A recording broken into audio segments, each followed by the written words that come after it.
So today what we're going to do is I'm going to take you through a session that I shot with an endurance athlete, Matt Johnson. He's getting ready for a 50K run. He's headed also to a triathlon soon, and so this is a recovery session before he runs his 50K, and I believe it was within 72 to 48 hours before he ran it. So I want to take you through the lens of a therapist mindset of why we made certain choices, what I'm thinking about, and just kind of talk shop as we go through it. So without further ado, let us begin.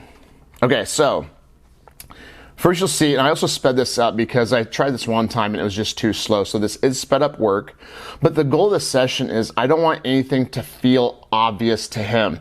So he's been training a ton. His legs, his body probably feel a little bit beat up. So we have to recognize that he's always going through a sensory experience. How does he sense his body as he prepares for this event? And we're just manipulating depth and speed to try to kind of wash out whatever that lingering sensation is that he has. This is hugely undervalued right now in soft tissue therapy. Right now, everything is so damn literal. And right now, the session is make you feel better. I think we forget what a psychological win is right now. And so also as I start picking through stuff, if there's anything that feels really obvious to me, this isn't the time that I start to bring that up, right?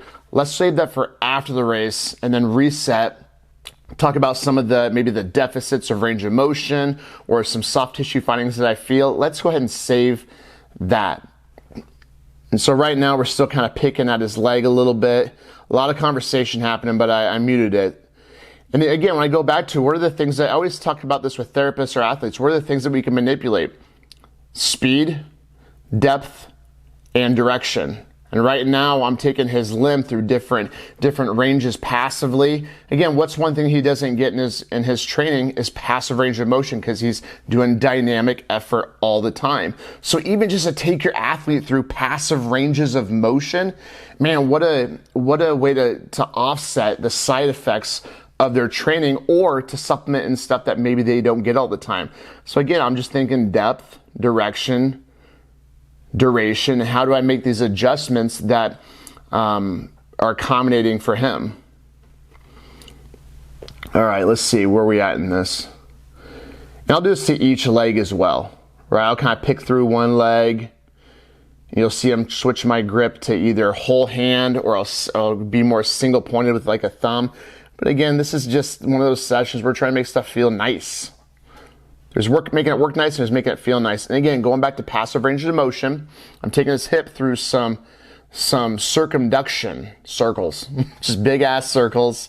I'm actually doing a play off of the controlled articular rotations by functional range system. So if you're an FR practitioner, the one thing that you're probably not thinking about as much, take them through passive range of motion. An athlete's passive range will always be greater than their active range. What a great day to start taking them through those passive ranges of motion. A lot of the conversation might be, what does that feel like? Or even I just shut up and listen, whether he just wants to talk or he wants to kind of get into the sense of what he's feeling. You know, this is a day of discovery as well. It's not just me talking the whole time. I kind of ask him, hey, what do you prefer? So we can start to dial stuff in for the next race, because different days, different races, sometimes people come in really chatty, sometimes they just want to not talk, so I have to kind of know what their preferences are. And now I take you to the mat.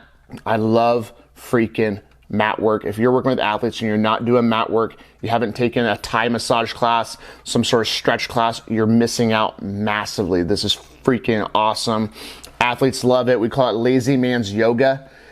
So they just get to lay there and I just take them through some ranges, various speeds, various pressures.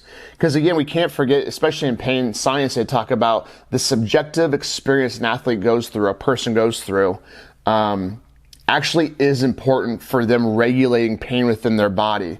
So I always like to see what kind of preferences they have, and as long as I don't feel like we're in danger of irritating tissue, then I'm for it, because we don't want anything to feel obvious that day. Going back to my first point, why don't we pick and talk through things I feel right then. I don't want anything to feel obvious or to be obvious in their brains. So this is, again, bake in encouragement into everything you do with an athlete like this on these days, right? Point out the positive. And this is like some joint mobs. I know a lot of people might be weirded out by using your feet, but, and also I normally am not always barefoot when I do this. Sometimes I am. I try not to go skin on skins. It's a little weird. But it's just what we had to work with that day. And now we're going to transition to, I believe, some side-lying work. And see that I just don't even ask him to turn to the side. I just go ahead and do it for him. And we pin him on his side. Find a position just to give him a little bit of tension, a little bit of stretching. Matt likes stretching. He likes to be stretched, right? It feels good for him. It works for him. So that's something we'll probably incorporate more in the future, is to just stretch the dude out. He's a super fun athlete to work with. He always comes in with new tats. Every time I see him, he's got some new artwork on him. And again, as I stretch him, just making sure nothing's biting in your knee and your low back, making sure we're being really safe. And it's also pretty mild stuff. I like to take you in and out. I don't do a ton of long holds always, unless it's mild, in that mild range. If we're gonna do what they call painful stretching, which has shown to be beneficial, I would argue maybe today's not the day to do it when we're 48 hours from a race, unless you can present some better material as to why. But yeah, this is a fun session. Again, I really went through a bunch of stuff to figure out what he likes for recovery, you know, because we always have to take athlete input into consideration. You can give them the best program, but if they don't care or don't come back, it doesn't even matter. So don't get too hung up on your stuff. Don't get high off your own supply.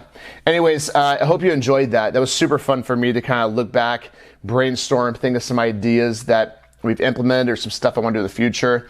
And I think I want to do some more of these. This was a lot of fun. So anyways, let me know if you enjoyed this, if you like these breakdowns, or if you want me to break somebody else's work down. I'm not going to tear somebody's work down in a negative way. I just don't see the internet's got enough of that.